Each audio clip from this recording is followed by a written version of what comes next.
حضرت امام راضی رحمۃ اللہ علیہ بہت بڑے بزرگ ہوئے، کتاب لکھی تفسیر کبیر، بہت بڑی تفسیر کی کتاب ہے۔ اس میں انہوں نے اس بات کو بیان، کوئی فرقہ واریت نہیں ہے اور دوسرے لوگوں کے دوسرے راستے ہیں۔ ہم اہل بیت اطہار کی محبت کے سفینے میں سوار ہیں۔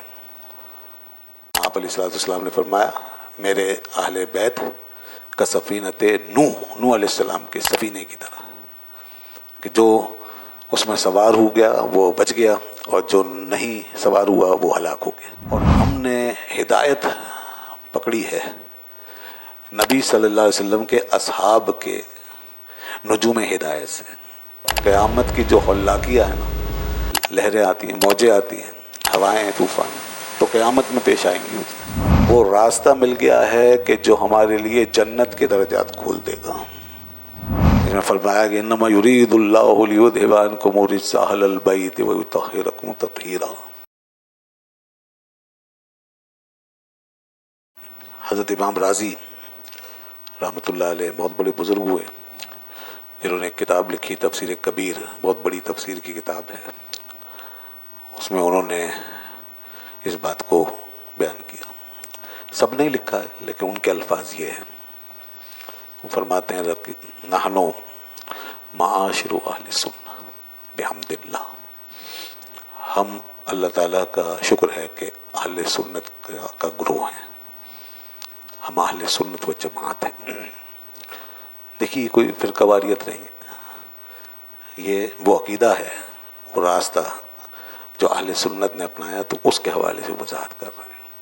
اور دوسرے لوگوں کے دوسرے راستے ہیں، وہ بھلے ان پہ چلیں، لیکن جو اہل سنت کا راستہ تو وہ فرماتے ہیں ہم اللہ کا شکر ہے کہ اہل سنت و جماعت ہیں۔ اور کیوں؟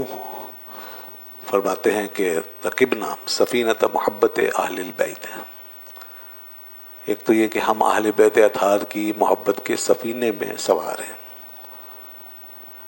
ہم اس سفینے پہ سوار ہیں جو اہل بیت اطہار کی محبت۔ یہ سفینے کی اصطلاح انہوں نے وہاں سے لی جو حدیث میں آئے، جس میں آپ علیہ السلام نے فرمایا میرے اہل بیت کا سفینت نوح علیہ السلام کے سفینے کی طرح، کہ جو اس میں سوار ہو گیا وہ بچ گیا اور جو نہیں سوار ہوا وہ ہلاک ہو گیا۔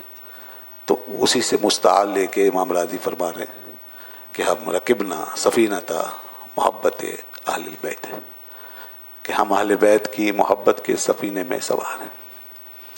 اور اس کے بعد وَاهْتَدَيْنَا بِنَجْمِ هُدَى أَصْحَابِ النَّبِيِّ صلی اللہ علیہ وسلم، اور ہم نے ہدایت پکڑی ہے نبی صلی اللہ علیہ وسلم کے اصحاب کے نجوم ہدایت سے، یعنی آپ صلی اللہ علیہ وسلم کے اصحاب نے جو ہدایت کے ستارے روشن کیے ہیں اور ہدایت کی جو روشنیاں ہمیں دی، ہم نے وہاں سے ہدایت لی ہے۔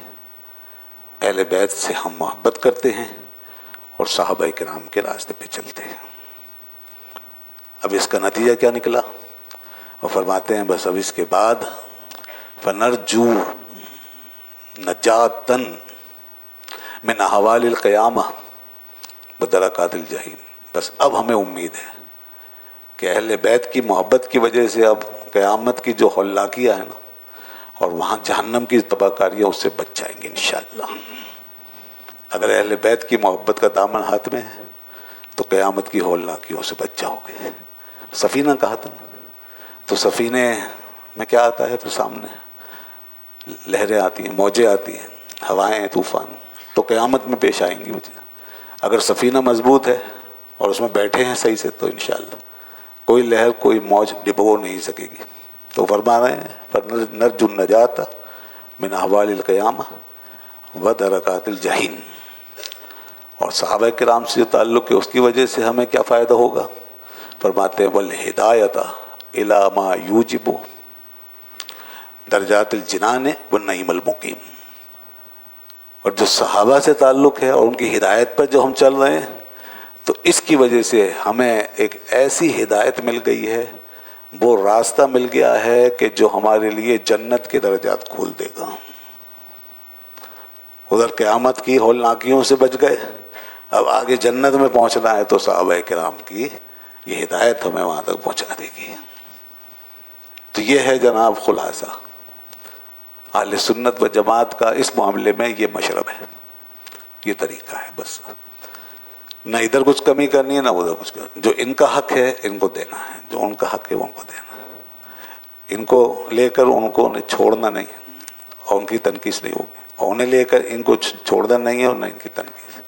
قرآن حکیم میں دونوں چیزیں ساتھ ہیں، صحابہ کا ذکر اور اہل بیت اطہار کے لیے بھی خاص طور پہ اللہ نے کچھ آیتیں بیان فرمائی، جیسے میں نے دو آیتیں پڑھی، اس میں فرمایا کہ انما یرید اللہ لیذھب عنکم الرجس اہل البیت ویطہرکم تطہیرا، سوائے اس کے نہیں کہ اللہ تعالیٰ ارادہ کرتا ہے، وہ چاہتا ہے اے نبی کے گھر والوں کہ تمہیں پاک کر دے، تم سے لے جائے ناپاکی کو، رجس کو، اور تمہیں پاک کر دے جیسا کہ پاک کرنے کا۔